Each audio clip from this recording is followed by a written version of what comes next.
तो आप लोग थंबनेल देख के समझ गए होंगे कि आज किस टॉपिक पे बात होने वाली है।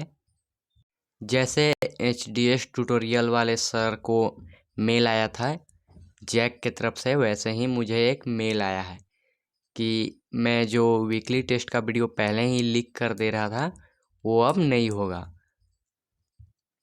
और जो मेल मुझे जैक के तरफ से आया है वो मेल मैं आप सभी को दिखाता हूँ, तो आप लोग उसे भी देख लेना और ख़ुद समझ जाना। और मुझे वीकली टेस्ट का पीडीएफ तो किसी किसी ग्रुप से ही मिलता है, जो कि व्हाट्सएप ग्रुप बहुत सारे हैं, तो वहीं से मुझे मिल जाता है। और जो भी पीडीएफ मुझे मिलता है वो सभी ग्रुप से ही मिलता है। मैं ग्रुप का नाम नहीं ले रहा हूँ, बस आप लोग समझ जाना कि जो जो अब आप लोग ग्रुप में पीडीएफ भेज रहे हो वो मत भेजना, नहीं तो कुछ भी हो सकता है। तो चलिए हम लोग देखते हैं, मेल पढ़ते हैं। तो यहाँ पर मुझे मेल आया है 10:47 पर, और मैं अभी तक कंफर्म नहीं हूँ कि ये मेल फेक है या रियल। तो अगर रियल है तो इसे सीरियस लेना होगा। और इस मेल को आप लोग देख सकते हो, जो कि यहाँ पर सब्जेक्ट में लिखा हुआ है प्रोजेक्ट रेल क्वेश्चन लीक, जो कि टेस्ट से पहले मैं लीक करता था वो अब नहीं होगा। और पहले लीक करना यानी कि यह एक अपराध है, तो अपराध तो नहीं करना चाहिए। तो देखते हैं जो ये मेल आया है, मैंने ये मेल कुछ रिटर्न दिया है तो उसे भी हम लोग लास्ट में देखेंगे। तो यहाँ पर मेल आया है JCERT Jharkhand dear YouTuber legacy study Prince, कुछ ऐसा करके आया है। और ये मेरा 5 प्लेलिस्ट है, जो कि 8 का है, 9 का है, 10 का, 11 का और 12 का है। तो जो और यहाँ पर कुछ लिख के आया है, तो उसे चलिए हम लोग हिंदी करके पढ़ते हैं और समझते हैं कि क्या कहने वाला है। और जो लोग भी ग्रुप में क्वेश्चन पहले ही भेज देते हैं वो लोग भी सावधान हो जाएंगे, उन पे भी कार्रवाई हो सकती है। तो हम लोग देखते हैं पहले वो क्या मेल किए थे और फिर हम क्या रिस्पॉन्स किए हैं, उसे भी हम लोग देख लेते हैं। उसके बाद बात करेंगे कि आगे क्या करना है। तो मैं उस मैसेज को ट्रांसलेट करके यहाँ पर हिंदी कर लिया हूँ, और ये दोनों मैसेज सेम है। तो पहले मैसेज को मतलब ये दोनों सेम है, तो किसी एक को पढ़ते हैं। JCERT झारखंड प्रिय यूट्यूबर लेगेसी स्टडी प्रिंस, निर्देशानुसार मैं JCERT रांची की ओर से आपको एक बहुत ही गंभीर मामले के बारे में लिख रहा हूं, जो हाल ही में हमारे ध्यान में आया है। तो पहला मैसेज ये है जो कि सब्जेक्ट में है। अगला मैसेज पढ़ते हैं। तो यहाँ पर अगला मैसेज है जैक की तरफ से, झारखंड शैक्षिक अनुसंधान एवं परीक्षण परिषद रांची ने पाया है कि 35,000 से अधिक विद्यालयों में साप्ताहिक परीक्षाओं के लिए निर्धारित प्रश्न पत्र निर्धारित परीक्षाओं से पहले ही लीक हो गए थे। जांच करने पर इस लीक के आपके प्लेटफॉर्म संगठन से जुड़े होने के पुख्ता सबूत मिले हैं। जो मैं यूट्यूब पे वीडियो अपलोड करता था वही सबूत इन लोगों को मिला है। तो अब से मेरे यूट्यूब चैनल पे रेल प्रोजेक्ट यानी वीकली टेस्ट का रियल वीडियो नहीं आने वाला है, और रेल प्रोजेक्ट के बारे में शायद कोई भी वीडियो नहीं आएगा। और आपसे बोर्ड एग्जाम की तैयारी कराई जाएगी, तो आप लोग उसे देखना। तो अब पढ़ते हैं अगला, जो अगला है यहाँ पर नेक्स्ट, तो उसे पढ़ते हैं। तो यहाँ पर नेक्स्ट है, यहाँ पर न्यूज यहाँ पर नेक्स्ट जो वार्निंग दिया गया है उसका अगला पढ़ते हैं। परीक्षा के सत्यनिष्ठ का यह उल्लंघन एक गंभीर उल्लंघन है, जो शैक्षणिक प्रणाली के विश्वास और निष्पक्षता को कमजोर करता है, जिससे हजारों छात्र और राज्य सरकार के स्कूल प्रभावित होते हैं।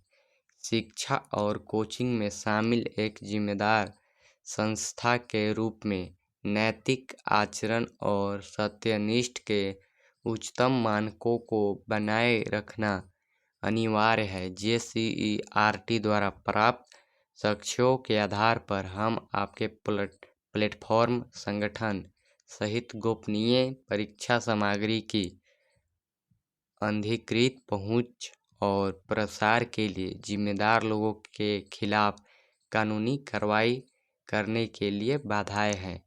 इसीलिए हम आपसे निम्नलिखित कार्रवाई करने के लिए कहते हैं। तो यहाँ पर लिखा गया है कि आपसे जो भी आधुनिक आपसे जो भी लोग जुड़े हुए हैं उनको भी कानूनी कार्रवाई में लिया जा सकता है। तो जैसे मेरे पास तो क्वेश्चन किसी किसी के व्हाट्सएप ग्रुप में ही आता है, तो आप लोग व्हाट्सएप ग्रुप में क्वेश्चन देना बंद करिए, नहीं तो मेरे साथ साथ आपको भी कानूनी कार्रवाई में लिया जा सकता है। इसीलिए आप लोग सावधान हो जाइएगा। तो अब हम लोग अगला न्यूज़ अगला यहाँ पर जो दिया गया है वही पढ़ते हैं। तो अगला है मांग, तो उसे पढ़ते हैं। और यहाँ पर पहला दिया गया है, दूसरा दिया गया है और तीसरा दिया गया है। तो पहला पढ़ते हैं। JCERT या किसी अन्य शैक्षणिक निकाय से संबंधित लीक हुई परीक्षा सामग्री के आगे प्रसार पर तत्काल रोक लगाई जाए। मतलब कि अब कोई भी एग्ज़ाम हो या फिर कुछ भी हो, उसका लीक मुझे नहीं करना है और इस पे तत्काल रोक लगाया जाए। जो कि मैंने उन लोगों को मेल करके कह दिया है कि हमको माफ़ कर दे, ये गलती हो गई है और ये अब नहीं होगा लीक। और जो लोग व्हाट्सएप ग्रुप में ये सब PDF भेज देते हो वो लोग भी सावधान हो जाना। तो अब अगला पढ़ते हैं। दूसरा है लीक के स्रोत की पहचान करने और जांच में सहायक कोई भी जानकारी प्रदान करने में JCERT और अन्य संबंधित पदाधिकारी के साथ पूर्ण सहयोग करें। तो अब अगला देख लेते हैं कि अगला क्या है। तो यहाँ पर तीसरा मेल है। कृपया इस पत्र की तिथि से 24 घंटे के भीतर इस नोटिस का औपचारिक रूप से जवाब दें, जिसमें स्थिति की गंभीरता और आपके वांछित कार्यवाही के तरीके को स्वीकार किया गया हो। कृपया ध्यान दें कि इन मांगों का पालन न करने पर आगे की कानूनी कार्रवाई हो सकती है, जिसमें JCERT द्वारा किए गए नुकसान के लिए दीवानी मुकदमे और अकादमिक अखंडता कानूनों का उल्लंघन करने के लिए आपराधिक आरोप शामिल है, लेकिन इन्हीं तक सीमित नहीं है। हमें विश्वास है कि आप इस मामले को बेहद गंभीरता से लेंगे और स्थिति को सुधारने के लिए तुरंत जवाब देंगे। यदि आपके पास इस नोटिस के बारे में कोई प्रश्न है या स्पष्टीकरण की आवश्यकता है तो कृपया हमसे projectrailjack@gmail.com पर संपर्क करें। सादर JCERT। तो आप लोग समझ गए होंगे कि क्या मेल आया है। तो आप लोग जो भी लोग व्हाट्सएप पे या कहीं यूट्यूब पे भी आप लोग वीडियो अगर रियल क्वेश्चन का अपलोड करते हो तो वो बंद करो, नहीं तो आप सभी को मेल आएगा, ऐसा बात नहीं है। और मेल कैसे आएगा, अगर आप लोग यूट्यूब पर वीडियो अपलोड करते हो तो वहाँ पर अपना सभी वीडियो में या फिर डिस्क्रिप्शन में या फिर अपने अबाउट सेक्शन में अपना जीमेल दे देना, जो कि जिस पे मेल हो सके, और उसे दे के छोड़ देना। कुछ दिन बाद मेल आ सकता है आपके पास अगर आप लोग लीक करते होगे तो, और नहीं तो व्हाट्सएप वालों का पता नहीं। आप लोग भी रियल क्वेश्चन ग्रुप में मत देना, जो भी लोग देते होगे। तो यहीं का और हम दिखाते हैं कि जो हम रिस्पॉन्स किए हैं, इधर से जो मेल किए हैं उसे दिखाते हैं आप लोग को। तो आप लोग देख सकते हो मैंने जो वापस में रिप्लाई दिया है JCERT जैक को, ये है, प्रिय JCERT, मैं जानता हूँ कि मुझसे गलती हुई है, क्योंकि मैं नहीं जानता कि यह गलत है। कारण मुझे नहीं पता। अधिक यूट्यूबर्स प्रश्न लीक कर रहे हैं, लेकिन आप केवल मुझे ही ईमेल करते हैं। मैं परेशान हूँ। मैं केवल एक बार लीक किया और अगली बार ऐसा नहीं होगा। यह गलती मैं दोबारा कभी नहीं करूँगा और अगली बार ऐसा कभी नहीं करूँगा। संबंध के लिए धन्यवाद। तो आप लोग देख सकते हो, आप लोग समझ गए होंगे। तो जो भी ग्रुप से PDF डालता है ओरिजिनल, वो मत डालना। यहीं पे आज का वीडियो समाप्त करते हैं। मिलते हैं नेक्स्ट वीडियो में, तब तक के लिए बाय बाय। आप लोग प्लीज़ क्वेश्चन लीक मत करो अब, क्योंकि आपको भी मेल आ सकता है, कानूनी कार्रवाई हो सकती है आपके ऊपर भी।